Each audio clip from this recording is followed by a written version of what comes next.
Shalom semuanya, kali ini saya akan membahas tentang Kejadian 50. Sebelum itu mari kita dengarkan Alkitab Suara terlebih dahulu.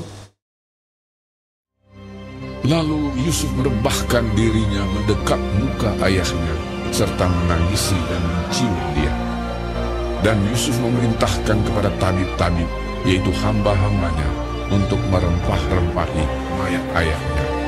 Maka tabib-tabib itu merempah-rempahi mayat Israel.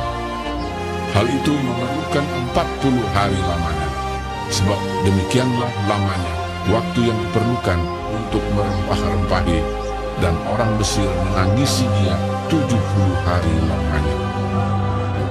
Setelah lewat hari-hari penangisan itu, berkatalah Yusuf kepada seisi istana Firaun, "Jika kiranya aku mendapat kasih-Mu, katakanlah kepada Firaun bahwa ayahku telah menyuruh aku bersumpah. Katanya, tidak lama lagi aku akan mati dalam kuburku yang telah kugali di tanah Kanaan.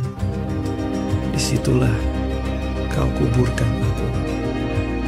Oleh sebab itu, izinkanlah aku pergi ke sana, supaya aku menguburkan ayahku. Kemudian aku akan kembali." Lalu berkatalah Firaun, "Pergilah ke sana, dan kuburkanlah ayahmu itu, seperti yang telah disuruhnya engkau bersumpah." Lalu berjalanlah Yusuf ke sana untuk menguburkan ayahnya, dan bersama-sama dengan dia berjalanlah semua pegawai Firaun, para tua-tua dari istananya, dan semua tua-tua dari tanah Mesir, serta seisi rumah Yusuf juga, saudara-saudaranya, dan seisi rumah ayahnya. Hanya anak-anaknya serta kambing domba dan lembu sapinya ditinggalkan mereka di tanah Goshen. Baik kereta maupun orang-orang berkuda turut pergi ke sana bersama-sama dengan dia, sehingga iring-iringan itu sangat besar. Setelah mereka sampai ke Goren Haatat yang di seberang sungai Yordan, maka mereka mengadakan di situ ratapan yang sangat sedih dan riuh, dan Yusuf mengadakan perkabungan 7 hari lamanya karena ayahnya itu. Ketika penduduk negeri itu, orang-orang Kanaan, melihat perkabungan di Goren Haatat itu, berkatalah mereka, "Inilah perkabungan orang Mesir yang amat riuh." Itulah sebabnya tempat itu dinamai Abdel Mizraim, yang letaknya di seberang Yordan. Anak-anak Yakub melakukan kepadanya seperti yang dipesankannya kepada mereka. Anak-anaknya mengangkut dia ke tanah Kanaan, dan mereka menguburkan dia dalam gua di ladang Makpela, yang telah dibeli Abraham dari Efron, orang Het itu, untuk menjadi kuburan milik, yaitu ladang yang di sebelah timur Mamre. Setelah ayahnya dikuburkan, pulanglah Yusuf ke Mesir. Dia dan saudara-saudaranya, dan semua orang yang turut pergi ke sana bersama-sama dengan dia untuk menguburkan ayahnya itu. Ketika saudara-saudara Yusuf melihat bahwa ayah mereka telah mati, berkatalah mereka, Boleh jadi Yusuf akan mendendam kita dan membalaskan sepenuhnya kepada kita segala kejahatan yang telah kita lakukan kepadanya. Sebab itu mereka menyuruh menyampaikan pesan ini kepada Yusuf. "Yusuf, sebelum ayahmu mati, ia telah berpesan, beginilah harus kamu katakan kepada Yusuf, ampunilah kiranya kesalahan saudara-saudaramu dan dosa mereka, sebab mereka telah berbuat jahat kepadamu.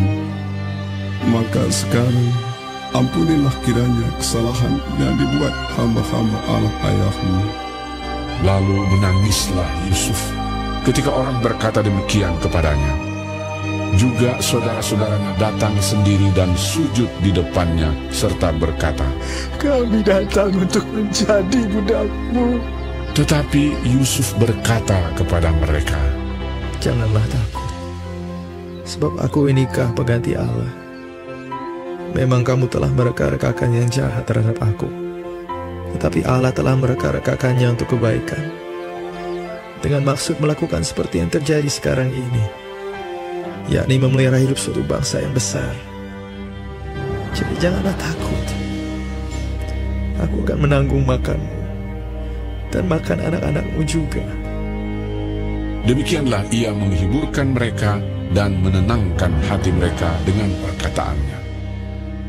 Adapun Yusuf, ia tetap tinggal di Mesir beserta kaum keluarganya, dan Yusuf hidup 110 tahun. Jadi Yusuf sempat melihat anak cucu Efraim sampai keturunan yang ketiga. Juga anak-anak Makhir, anak Manasye, lahir di pangkuan Yusuf.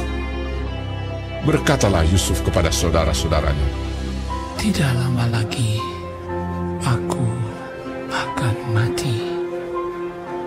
Tentu Allah akan memperhatikan kamu dan membawa kamu keluar dari negeri ini ke negeri yang telah dijanjikannya dengan sumpah kepada Abraham, Ishak, dan Yakub."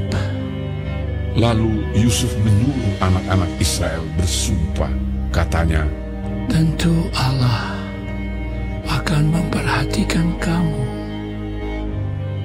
Pada waktu itu, kamu harus membawa tulang-tulangku dari sini." Kemudian matilah Yusuf, berumur 110 tahun. Mayatnya dirempah-rempahi dan ditaruh dalam peti mati di Mesir. Kita tahu saudara-saudari Yusuf meminta maaf lagi, tapi dia mengajukan dirinya menjadi budaknya si Yusuf. Tapi di sini Yusuf mengampuninya. Yusuf berulang kali mengampuni saudara-saudaranya itu, walaupun saudara-saudaranya itu berbuat jahat atau menjual dia. Yusuf punya kasih, saudara-saudaranya menjual dia, tetapi Yusuf mau menanggung saudara-saudaranya, sampai anak-anak saudara-saudaranya pun diberi makan oleh dia.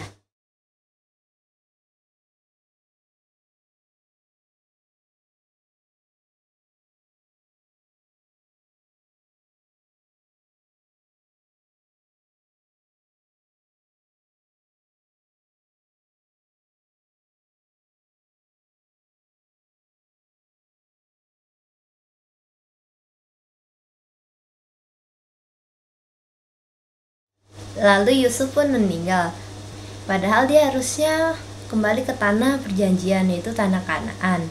Dia sudah berpesan kalau nanti dia meninggal, tulang-tulangnya dikuburkan di tanah Kanaan. Tetapi anak-anaknya tidak ada yang membawanya, sehingga Musalah yang akhirnya membawa tulang-tulang itu dan dikuburkan di tanah Kanaan.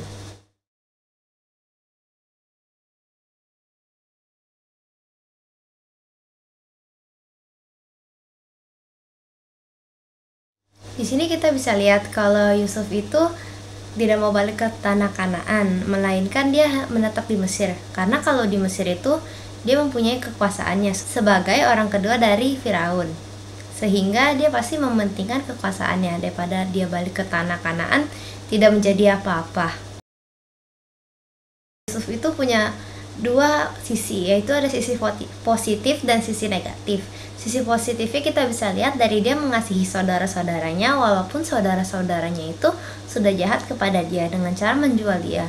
Dan sisi yang kedua yaitu negatifnya, Yusuf mementingkan harta bendanya yang ada di Mesir, sehingga ia tidak mau kembali ke tanah perjanjian yang dibilang oleh ayahnya. Manusia juga mempunyai sifat positif dan negatifnya. Tinggal diri kita sendiri mau mengontrolnya dengan baik atau tidak.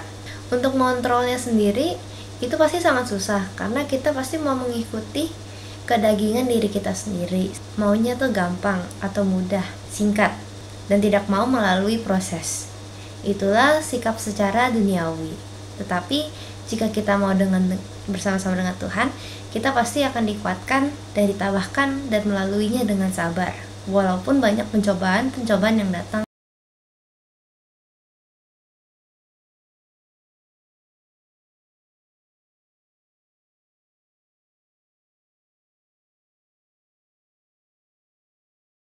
Di dunia ini memang tidak ada manusia yang sempurna, hanya Tuhanlah yang sempurna. Maka dari itu kita harus tetap rendah hati di hadapan Tuhan, tidak mengeraskan hati kita. Apapun itu bentuknya, pasti kita tidak bisa melawan kedahsyatan Tuhan, karena Tuhanlah yang menciptakan kita dan Tuhanlah yang mendampingi kita.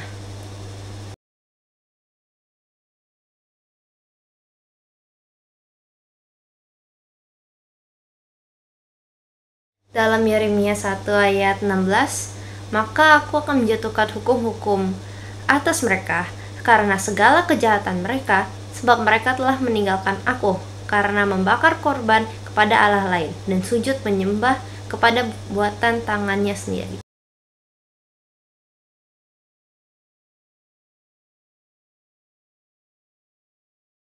Maka dari itu kita jangan sampai melawan Tuhan atau melanggar perintahnya agar kita tidak dihukum Tuhan dan kita akan binasa.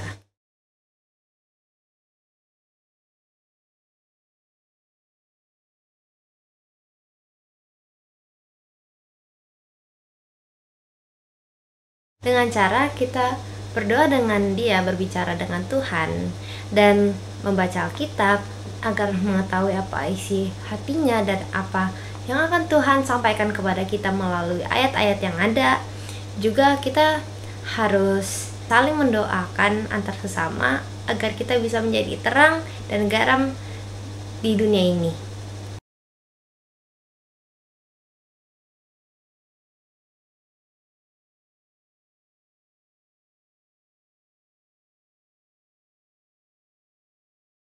Terima kasih sudah mendengarkan, kiranya Tuhan Yesus memberkati kita.